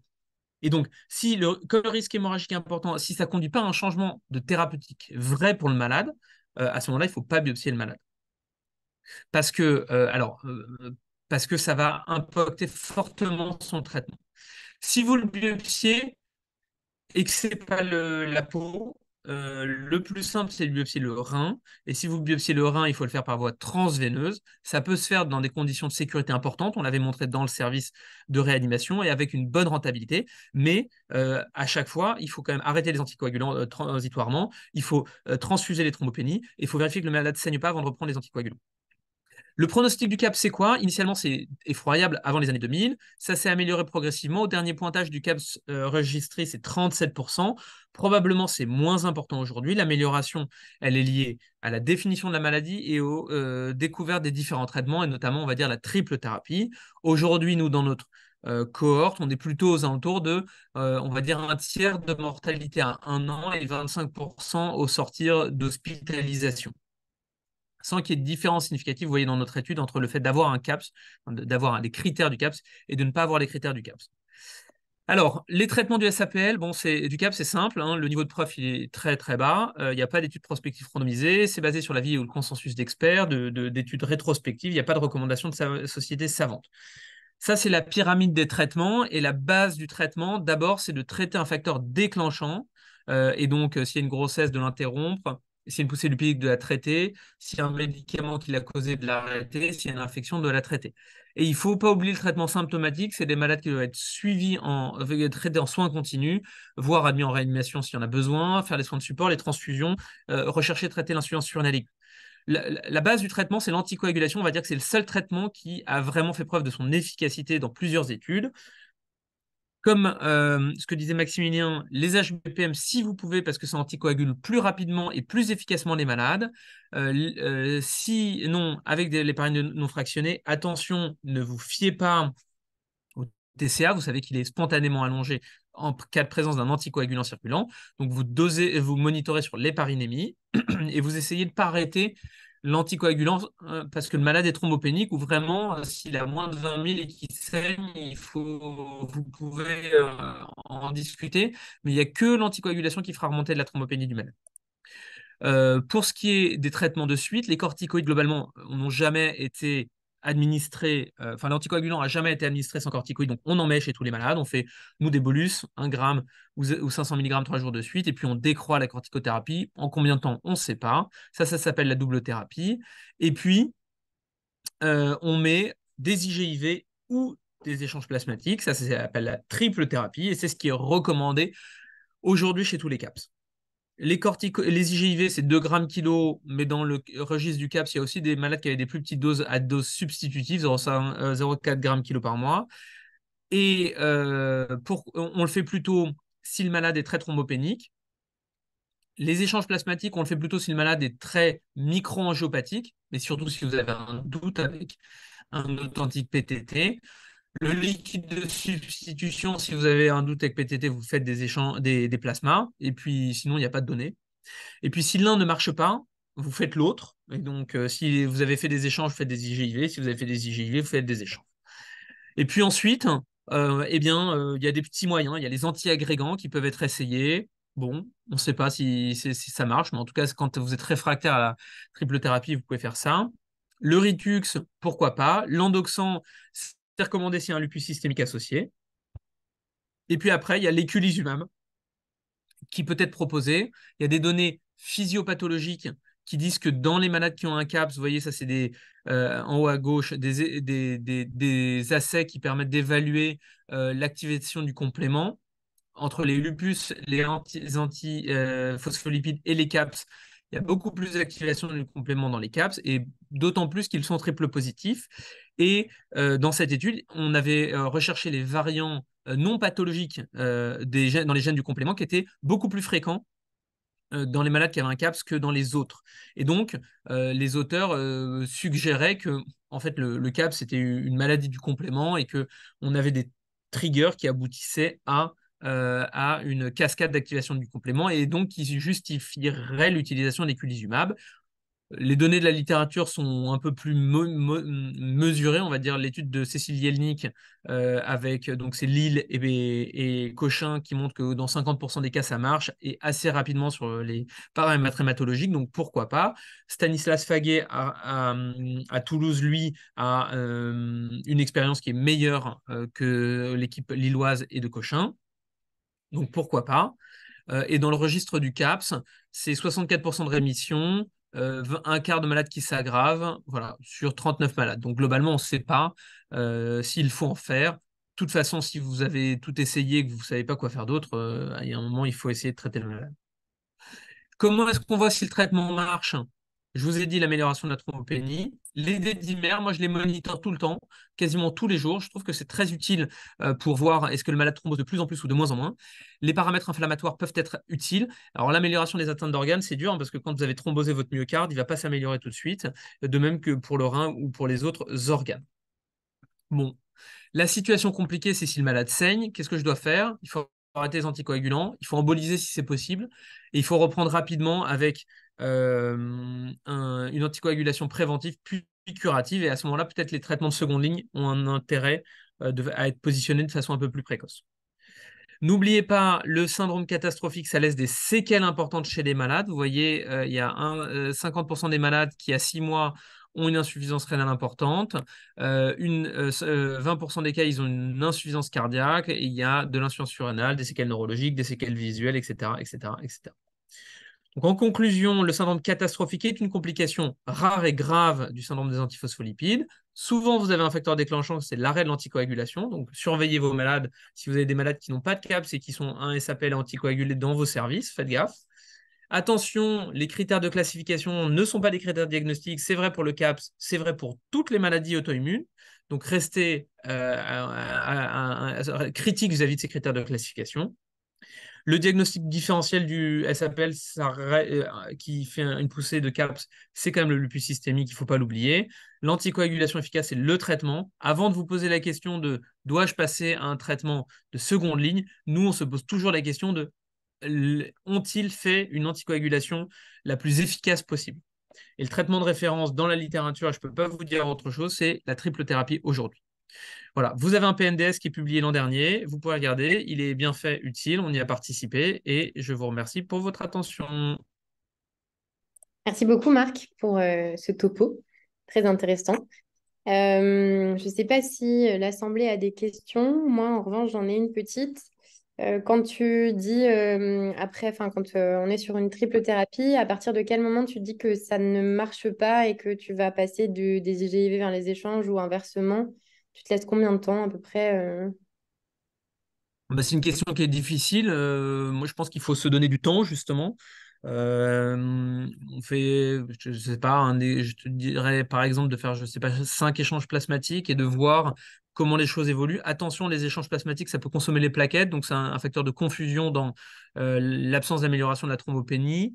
Euh, et en tout cas, il faut donner une chance à la triple thérapie. Et je pense que c'est en termes de semaines, au moins une semaine à 10 jours, avant de dire que le traitement n'est pas efficace, parce qu'il ne faut pas faire 2 échanges plasmatiques et dire ça marche pas, on met des IGIV derrière, hein. Et vice-versa. Ok, voilà. Donc, il faut se laisser un peu de temps, quoi. On a une question dans le chat de Louis Pot. Bonjour et merci pour cette belle présentation. En pratique, vous mettez souvent des HBPM d'emblée, même chez les patients de réa, en l'absence de complications hémorragiques. Alors, Louis Pot, que je ne sais pas d'où tu viens, si tu es réanimateur ou interniste. Et oui, on met, nous, en fait, si le malade n'a pas d'insuffisance rénale, pas d'instabilité hémodynamique importante ou de situation à risque hémorragique importante, évidemment, j'aurais tendance à mettre des HBPM en premier lieu parce que, l'anticoagulation elle est obtenue de façon plus rapide et plus durable. L'HNF, et je suis bien placé pour le savoir, on est dans un service de réa et vous êtes en 24 heures, vous n'êtes pas capable d'avoir un malade qui est bien anticoagulé avec des HNF, même si vous pouvez faire des bios, même si le malade a un cathé, parce que bah, c'est l'activité d'un service de réa, il y a du boulot, parfois il y a des échanges plasmatiques qui perturbent le truc. Moi, je fais des HBPM en dehors des situations dont on a cité. Ben, après, quand le malade il est instable, il a une ECMO, il a saigné, il a des 500 de créate, de toute façon, on n'a pas d'autre choix que de faire avec de la HNF. Très bien, merci. Et on a une deuxième question de Claire. Merci pour le topo super instructif. En cas de saignement, l'interruption de l'anticoagulation est logique le temps du contrôle de l'hémorragie, mais quel est l'ordre d'idée d'une reprise précoce, s'il vous plaît? Ben, ça dépend et c'est source de conflits souvent dans le service. Moi, je suis interniste et un des seuls internistes dans mon service avec des cardiologues et des anesthésistes-réanimateurs, des pneumologues de formation. Et moi, quand je leur dis qu'après une dame qui a un hématome de 11 cm dans le rein, qui a été embolisée, qu'il faut reprendre le lendemain les anticoagulants, on n'est pas toujours d'accord. Donc, le plus précoce possible. Et donc, le plus précoce possible, c'est si on est embolisé, qu'on est sûr que ça ne saigne pas, que le malade ne se déglobulise pas, il faut essayer de reprendre dès que possible. J'ai pas de recette miracle, c'est encore une fois au cas par cas. On est sur des malades très complexes qui nécessitent, dans tous les cas, je ne l'ai pas dit, hein, mais ça ne se traite pas tout seul dans un coin, un CAPS, hein. La médecine interne, c'est un sport d'équipe, et la médecine en général, et donc ça se traite avec des collègues internistes locaux. Et s'ils ne sont pas experts en syndrome catastrophique, ce qui peut arriver, avec des internistes nationaux, référents, nous, Cochin, l'équipe de Lille, en gros tous les internistes des CH U, pas citer des gens, Nancy, Lyon, etc., etc., où il y a plein d'internistes partout qui sont très compétents là-dessus. Eh bien, très bien. Je pense que les questions sont terminées. Je ne sais pas si des gens veulent prendre la parole peut-être. Et Euh, sinon.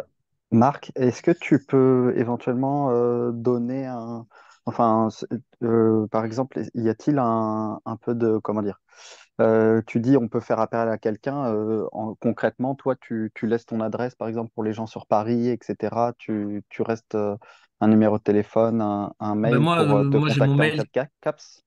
Moi, j'ai mon mail, comme beaucoup, que je regarde à peu près 12 fois par jour. Et puis, habituellement, dans les topos, je ne l'ai pas mis, mais je laisse mon numéro de téléphone. Moi, je suis joignable tout le temps, soit à l'hôpital, soit sur mon téléphone portable pour discuter de malades. Et je suis régulièrement appelé pour ce genre de patients. C'est des malades qui sont compliqués. Il faut avoir un avis. Enfin, il faut pouvoir demander un avis. Mais encore une fois, il y a plein de gens qui sont compétents. Je suis loin d'être le seul compétent en syndrome catastrophique, hein. Il y a Nathalie Costet de HLUMO qui est parfaitement et qui est extrêmement, qui est bien plus compétente que moi-même sur ce domaine. Mais oui, à mon numéro. Et si vous voulez, je passerai les diapos et je mettrai mes coordonnées sur les diapos. Avec plaisir, merci. Eh ben, Alexandre, tu voulais dire quelque chose peut-être? Non, mais merci Marc de ta participation, d'avoir partagé aussi ces données pas encore publiées. Et puis, super topo. Euh, donc, de toute façon, le webinaire est enregistré et puis il sera diffusé sur notre site internet. Et puis ben là, je vais laisser Anthony présenter le dernier orateur. Voilà, c'est à toi la parole, Anthony. Merci Il encore. s'appelle Rémi Bertinchamp, qui dirige le service de médecine interne immunologie clinique à l'hôpital Béclair, Clamart, banlieue sud. C'est un médecin de grande qualité, vous verrez à travers son topo, qui a été mon chef durant 2 semestres, CCA puis PH. Je ne sais pas si Rémi est sur la planète Zoom ou pas. Je suis là. Bonjour à tous. Voilà. Merci Ouais. beaucoup pour cette introduction. Merci pour l'invitation. Je vois que vous êtes quasiment 100 dans le chat, dont François Maillet, hein, le grand spécialiste de la natrémie française. Voilà. J'allais le dire, Merci à j'allais le lui. dire. Merci à lui. Moi, je vais vous parler. Merci de m'avoir invité, de me faire parler sur le PTT.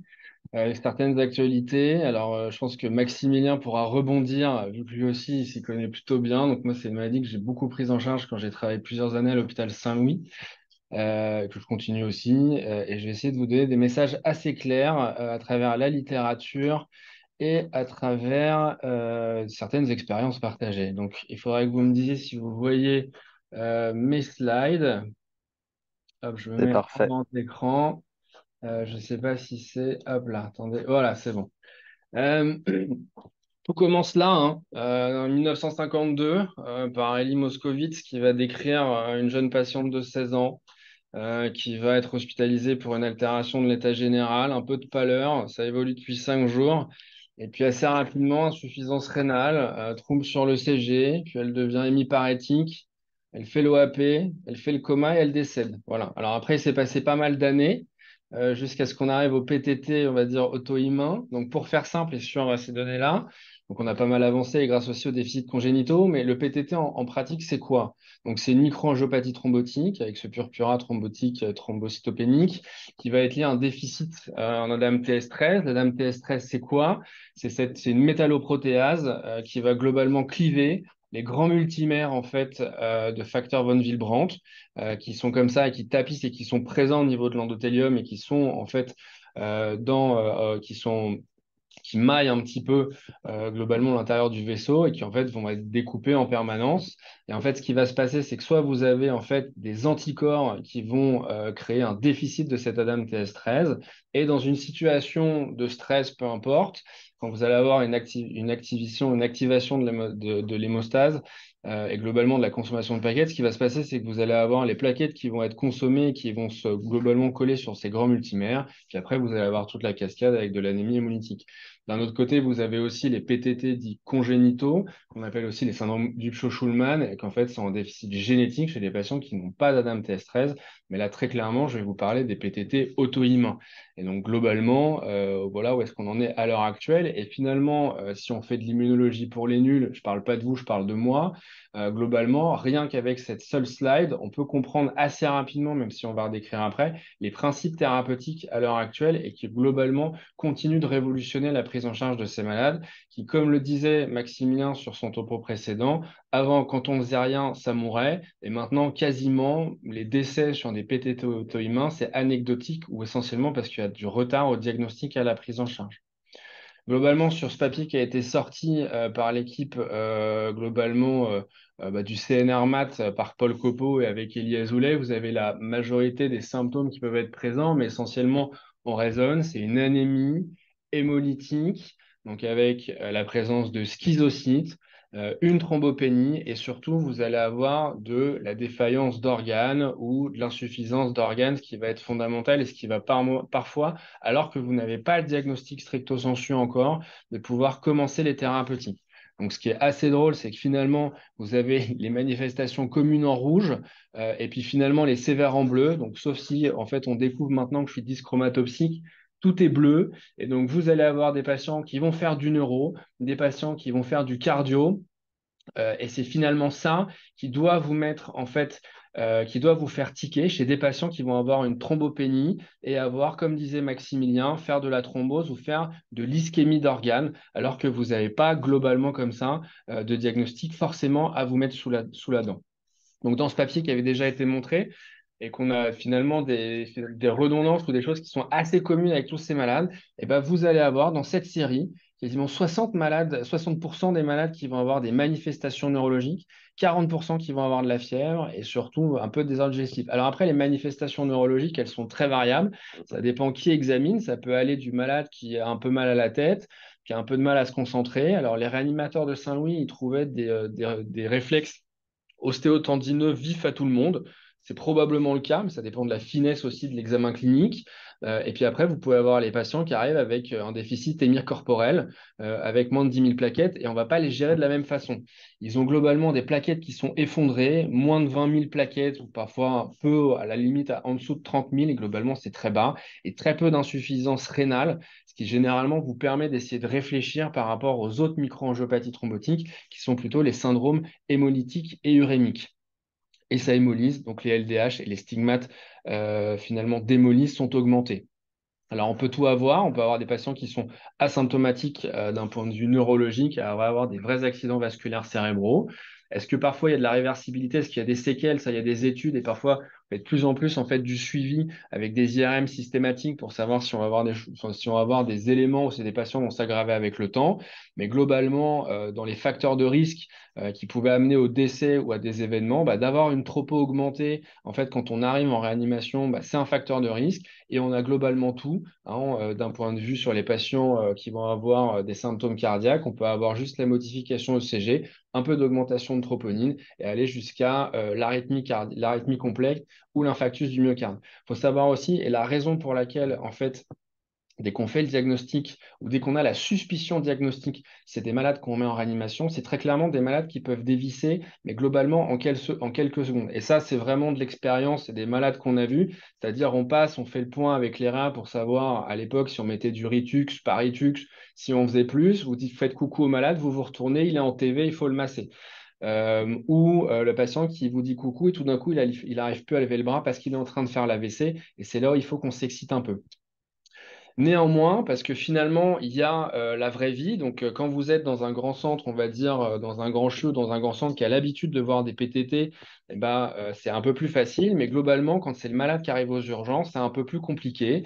Et finalement, grâce aux scores qui ont été menés, finalement, sur des choses très simples, on va savoir s'il faut, un, mettre le malade en réanimation. Globalement, la réponse est toujours quasiment oui. Et deux, est-ce qu'il faut commencer alors qu'on n'a pas encore le diagnostic, mais on a une forte suspicion diagnostique, est-ce qu'il faut commencer les thérapeutiques, notamment les échanges plasmatiques? Et en fait, globalement, vous avez pour ça ce qu'on appelle le French score. Mais en fait, un patient qui arrive sans antécédent particulier, il n'y a pas de notion de cancer, il n'y a pas de notion forcément d'immunodépression, ce n'est pas un greffé de moelle. Et il arrive avec une anémie hémolytique associée à une thrombopénie, la présence de schizocytes. vous n'avez globalement, il y a moins de 30 000 plaquettes et une fonction rénale qui globalement, alors c'est en milligrammes par décilitre, mais globalement de tête, je crois que c'est inférieur à 130 micromoles par litre. Globalement, vous avez un score où vous avez 2 au maximum de 0 à 2. Globalement, vous avez une probabilité de 70 à 94% d'avoir un patient qui va avoir en fait un PTT avec un déficit en ADAMTS13. Et donc là, vous pouvez déjà commencer la prise en charge et mettre le malade dans vos lits, commencer les échanges plasmatiques et ce que je vais vous expliquer après. Alors parfois, c'est pas facile.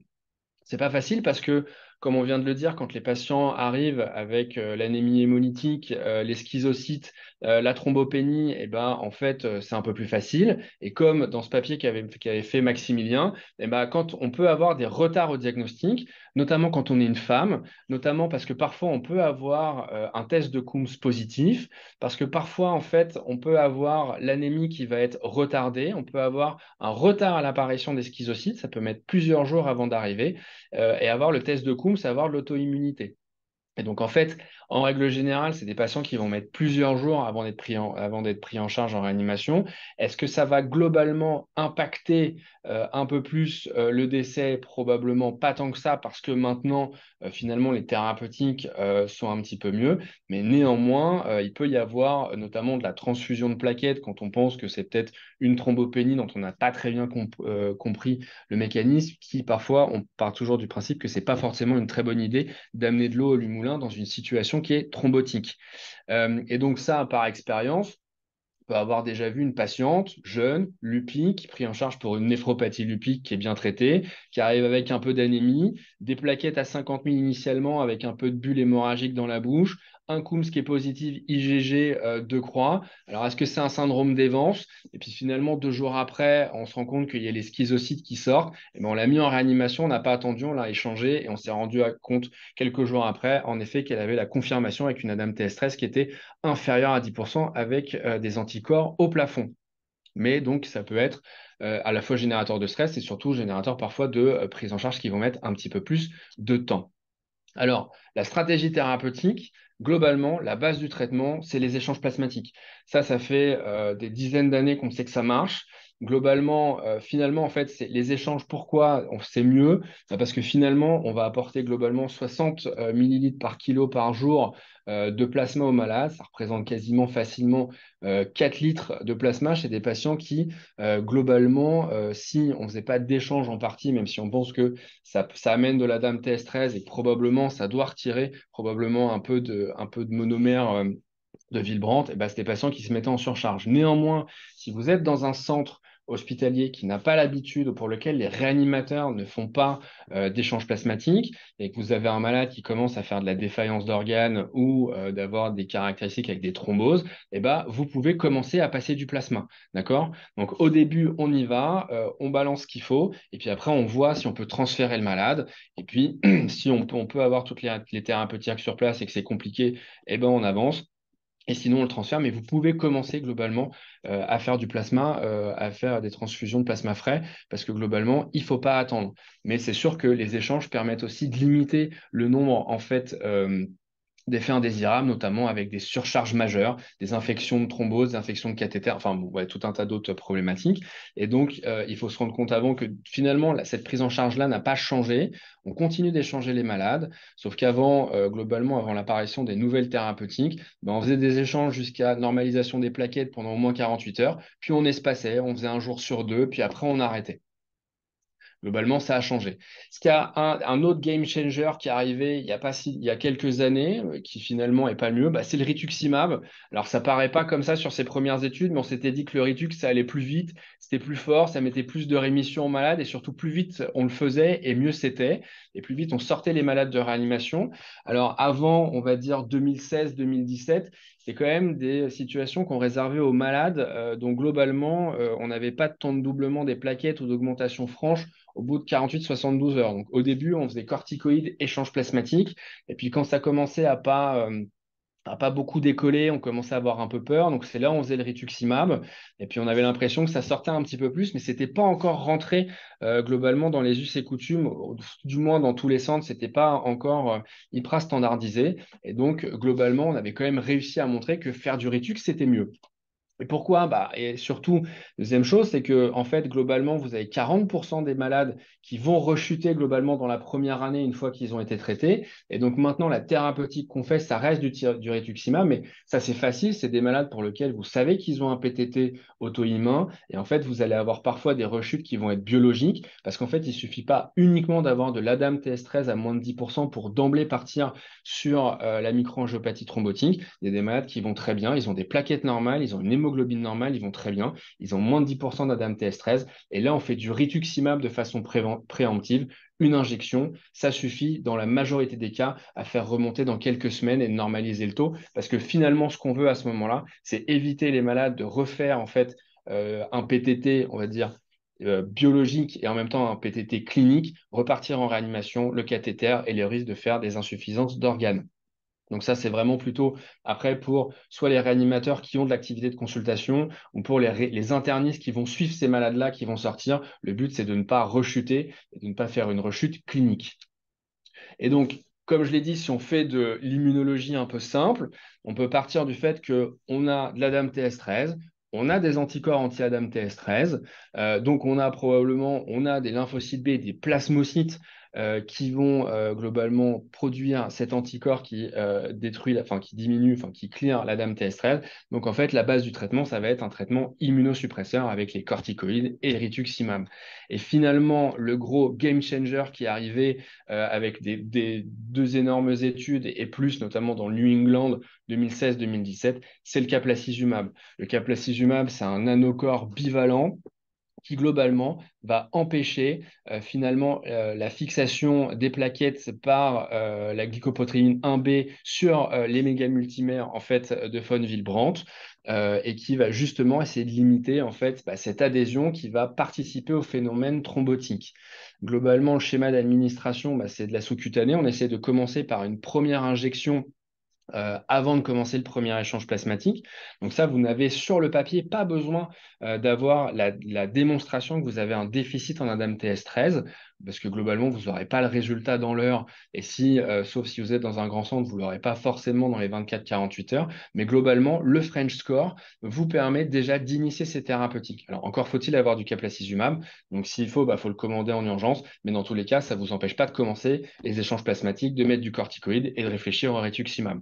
Et finalement, on va le faire pendant quasiment tout le temps qu'il faut, c'est-à-dire minimum 30 jours. Mais en fait, on va globalement l'étendre à le temps qu'il faut jusqu'à ce qu'on ait une ADAMTS13 qui va redevenir supérieure à 20%, ce qui permet de dire que les patients sont sortis de la zone globalement de danger et qu'on est un peu plus détendu pour limiter les thérapeutiques. Alors, dans le papier initial du New England, même si maintenant ça a changé, il faut savoir que tous les patients qui étaient traités, en fait, ils avaient juste échange plasmatique corticoïde, ils n'avaient pas le rituximab. Et en fait, ce qu'on s'était rendu compte, c'est que le caplacizumab, ça marche très bien. Ça fait globalement, ça normalise plus rapidement les plaquettes. Ça fait sortir plus rapidement les malades de la réanimation et les malades globalement de l'hôpital. Il y a moins de décès. Néanmoins, à cette époque-là, ce qu'on rendait compte, c'est que quand on arrêtait en fait le caplacizumab, il y avait un peu plus de rechute, mais parce qu'il y avait beaucoup moins de malades qui avaient reçu du rituximab par rapport en fait au groupe placebo. Et donc, en fait, finalement, ce qu'on se rend compte, c'est que la base du traitement, ça va être les échanges plasmatiques, les corticoïdes et le rituximab et le caplacizumab. Pourquoi? Parce qu'en fait, il faut le temps aux thérapeutiques immunosuppressives de faire globalement, de détruire les lymphocytes B pour faire simple, qu'il n'y ait plus d'anticorps et que vous avez une restauration de l'activité de votre ADAMTS13.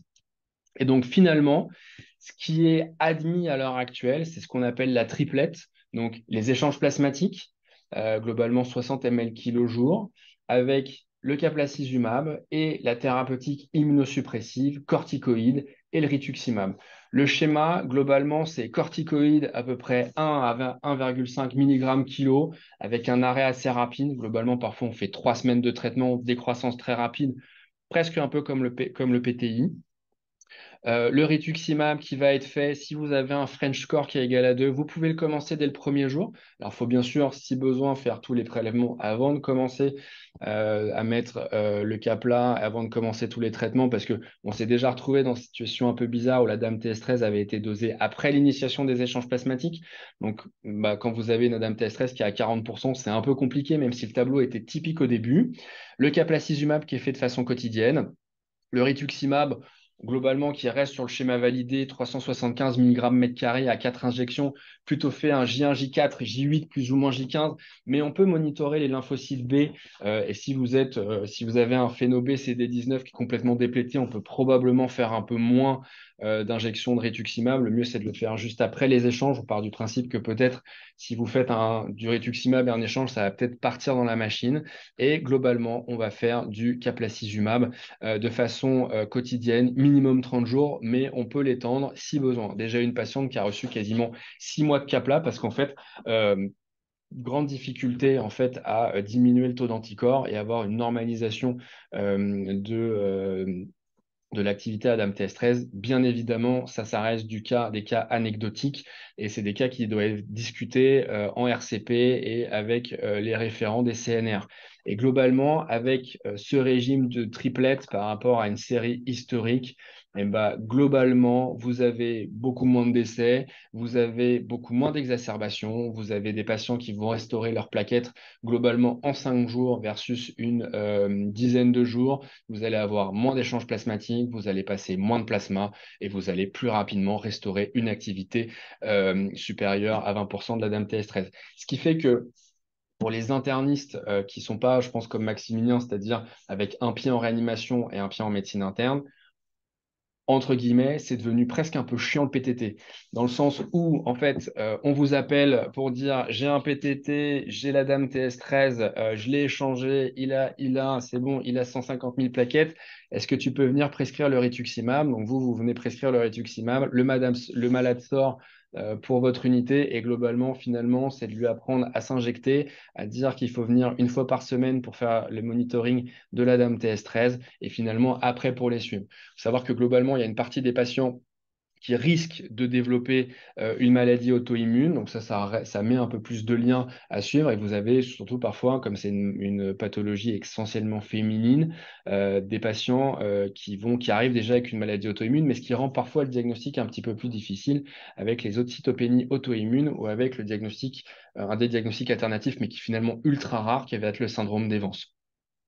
Ce qui est plus compliqué, et je dois avouer que depuis qu'on a ce régime de traitement, donc échange plasmatique, corticoïdes, rituximab, caplacizumab, d'avoir des patients qui vont avoir des PTI qui vont être réfractaires, des PTT pardon, qui vont être réfractaires, ça devient, je pense, ultra anecdotique. Peut-être que Maximilien pourra confirmer ou lui, il en voit un petit peu plus. Mais globalement, c'est ce qu'on voyait beaucoup plus avant, quand on n'avait pas le capla et qu'on ne faisait pas le ritux de façon systématique. Alors là, c'est des cas d'école. Il y a un peu de tout dans la littérature. Et là, c'est vraiment l'intérêt de discuter avec globalement des référents et en discuter en RCP ou de passer un coup de fil à des référents ou à Paul Copeau qui est généralement très joignable ou à Maximilien ou à Egal Benamou. Mais le but, c'est globalement, on va renforcer les échanges plasmatiques. On va passer à 2 par jour. Et puis, est-ce qu'on va augmenter dans le terme de la thérapeutique immunosuppressive? Donc, vous pouvez vous aider du phénotypage lymphocytaire B. S'il n'y a plus de CD19, est-ce qu'on essaye de taper sur des plasmocytes? Donc, est-ce qu'on fait du daratumumab? Est-ce qu'on fait du Velcade?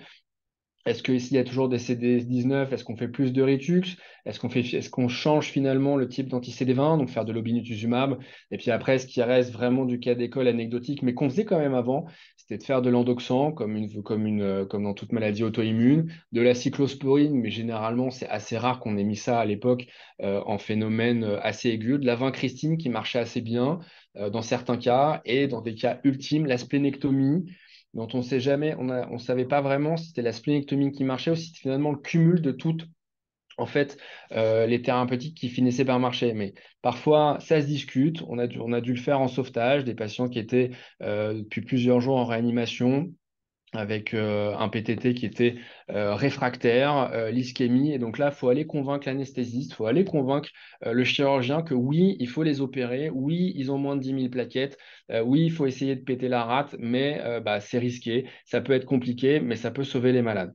Donc là, on est vraiment on commence de plus en plus dans la rareté, parce que maintenant, globalement, avec la triplette, on est à plus de 95% de succès avec des malades qui, globalement, ne meurent plus et des malades qui rentrent très rapidement chez eux et surtout qu'on éduque et pour lequel le plus gros va être finalement du suivi, faire de l'éducation, monitorer la dame TS13, les suivre au long cours parce que finalement, tous ceux que moi j'ai vu rechuter, c'est ceux qui ne se présentaient pas à leur consultation de suivi, puis qui se repointaient soit avec les stigmates hémorragiques ou on faisait la prise de sang pour vérifier que tout allait bien. Et là, vous avez une ADAMTS 13 qui est indosable. Et donc, soit les plaquettes sont normales, tout va bien, on peut faire le rituximab, soit les plaquettes sont basses, on va en réanimation et on recommence tout le travail. Et après, ce qui est en train d'être discuté et pour lequel il y a à la fois des PHRC qui sont en train de se mettre en place et ben même des études, c'est de savoir est-ce qu'un jour, on va pouvoir finalement avec ça arrêter de faire les échanges plasmatiques. Donc ça, il y a un PHRC qui est en train de se monter justement par les gens de Rouen. Après, il y a vraiment, je crois, trois malades qui sont mis dans un essai de phase 2 pour de la DMTS 13 recombinante qui est essentiellement utilisé pour les patients qui vont avoir en fait un déficit congénital en ADAMTS 13. Et puis après, elle se discutera avec le temps d'autres thérapeutiques immunosuppressives si on arrive un jour vraiment à isoler le clone qui rend les gens malades, et si on va rentrer dans des trucs genre des carticelles, mais vraiment ultra limités, ce qui n'est pas du tout l'actualité à l'heure actuelle. Donc en pratique, ce que j'ai envie les messages assez simples, mais je pense que c'est le but un peu aussi de ce webinaire, c'est que peu importe où vous êtes, vous avez des patients, qui soient jeunes, qui soient vieux, parce qu'on a des PTT auto-immuns, même chez des patients âgés, un peu plus compliqués parce que plus comorbides, plus de polymédiqués, donc probablement plus de séquelles, mais c'est possible. Vous avez une bicytopénie avec des stigmates démonises, des schizocytes, vous avez le French score, il est globalement 1 ou 2, vous mettez les malades en réanimation, vous commencez les échanges plasmatiques, vous pouvez faire le CAPLA, vous commencez les Ritux, et après, on réfléchit avec globalement les résultats de la DAM-TS 13. Voilà. Je voulais rester assez simple et assez rapide. Et bien évidemment, c'est pareil, il y a un PNDS. Et une fois, je crois que c'est tous les premiers jeudis du mois, si je ne dis pas de bêtises, vous avez une RCP nationale qui permet de discuter de tous les dossiers avec Paul Copeau et avec tous les acteurs finalement des microangiopathies thrombotiques. Voilà, c'est tout pour moi. Merci beaucoup, Rémi. Je ne sais pas si on m'entend ou pas. Ouais. Je ne sais pas si Maximilien veut rajouter quelque chose au propos de Rémi Bertin-Champ. Bah, Ça non, non, laissera merci aux Rémi, gens. hein, c'était super comme topo. S'il y a des questions dans le chat, Rémi, tu pourras lire. Non, ouais, je vais répondre, mais je pense que tu nous diras, Maximilien, mais je pense qu'à l'heure actuelle du caplacizumab, finalement, les patients, on a l'impression qu'ils échappent et qu'ils font en fait des atteintes d'organes graves. C'est ce pour lequel il y a surtout un retard, soit au diagnostic, soit à l'initiation des traitements. Et finalement, avec le caplacizumab, on a vraiment transformé le pronostic fonctionnel et le pronostic de tous ces malades, quoi. Oui, effectivement, maintenant, c'est rarissime qu'on ait des patients réfractaires. Je pense qu'il y en a 3 par an, mais Oui, nous, c'est on a ça. vu, alors ça existe, normalement, c'est quasiment plus, hein. Il y a moins de 3% maintenant des patients qui meurent avec un PTT. Et cette année, là, exceptionnellement, on a eu 2 patients qui sont décédés avant qu'on ait pu introduire le caplacizumab, quoi. Donc, des patients qui étaient en périph', pourtant avec un diagnostic plutôt relativement rapide, en moins de 12 heures, 24 heures, on va dire, et puis ils sont arrivés avec la défaillance multiviscérale. Donc ça arrive encore. Donc faut vraiment, faut pas relâcher la pression avec les nouveaux traitements. Et il y a encore des gens qui meurent du PTT, donc même dans les centres dits Ouais. experts. Donc voilà, c'est vraiment le diagnostic et la rapidité du traitement qui va tout changer, quoi. Donc après, est-ce que il y aura plus de plasma? Peut-être, on espère, hein, c'est possible. Mais en tout cas, le cap là, ça a été une vraie révolution. Alors, je vois une question. Donc, est-ce que les Fre- Non, en fait, c'est pas qu'à visite d'études. Et vraiment, en fait, on a le French Score ou le plasmique. C'est un outil qui est vraiment très simple. C'est-à-dire que pour une fois, il n'y a pas 50 000 cases à cocher sur un truc où vous allez passer une demi-heure à récupérer tous les antécédents, machin. C'est vraiment un truc très simple, que vous soyez aux urgences, que le réanimateur soit appelé. Vous avez un syndrome de microangiopathie thrombotique biologique. En fait, la question, c'est, on sait qu'il y a des malades qui, et justement, Maximilien vient de le dire, ça paraît pas, mais en fait, des malades qui peuvent être ultra gravissimes alors qu'ils n'en ont pas du tout la présentation. Ils peuvent arriver sur leurs 2 jambes, bonjour, j'ai moins de 10 000 plaquettes, j'ai 6 grammes d'hémoglobine, des schizocytes, et dans la demi-heure, ils sont en TV ou ils sont en arrêt. Donc en fait, le but, c'est qu'il faut que vous ayez quelque chose de très simple qui vous permette de décider ultra rapidement de savoir si est-ce que je le mets en réanimation, est-ce que je commence les échanges plasmatiques, est-ce que je commence le Kaplan. Et finalement, grâce à ça, la réponse est globalement oui. C'est très simple et la probabilité de louper le diagnostic avec ça est finalement très faible. Alors il y aura toujours peut-être des malades qui sortiront un petit peu de ce truc-là, un peu à la marge, mais globalement, si ça peut vous conforter dans l'idée de dire j'ai pris ce malade, je commence l'échange, bah, globalement, go, c'est simple en fait. Après, il y a des petites subtilités, c'est-à-dire que si c'est un malade suivi pour un cancer qui fait de l'érythromyélémie, ouais, bah, il y a probablement en fait un syndrome de MAD qui est lié à l'envahissement tumoral. Donc, bon, on est peut-être moins pressé à ce moment-là. Et de toute façon, souvent, c'est pas très bien comment les traiter, mis à part faire le cancer, enfin traiter le cancer, ils vont tous mourir.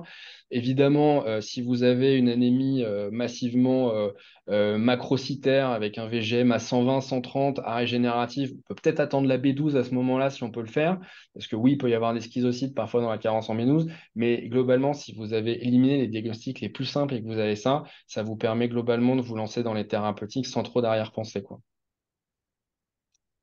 Quitte parfois, quand il y a un doute, mettre le malade en réanimation, commencer le traitement. Et puis, bah, parfois, c'est pas toujours un PTT, mais pour autant, on lui aura quand même peut-être sauvé la vie.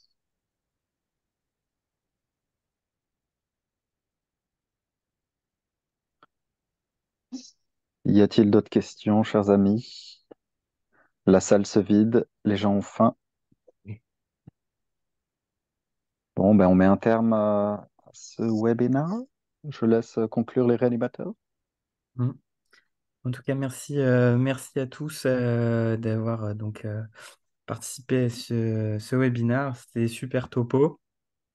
Comme je vous ai dit, le webinaire a été enregistré, il sera diffusé sur le site internet. Vous avez été plus de 100 à voilà, avoir écouté le webinaire et c'est super. Ça montre vraiment un intérêt pour cette thématique qui est vraiment très transversale entre notre deux disciplines, la médecine interne et la médecine intensive réanimation.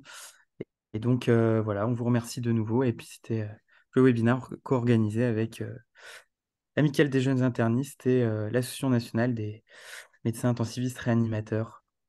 Merci Merci à à tous. tous. Merci à tous les intervenants. Merci beaucoup. Bonne Bonne soirée. soirée. Au revoir. Au Merci, bonne revoir. soirée. Salut.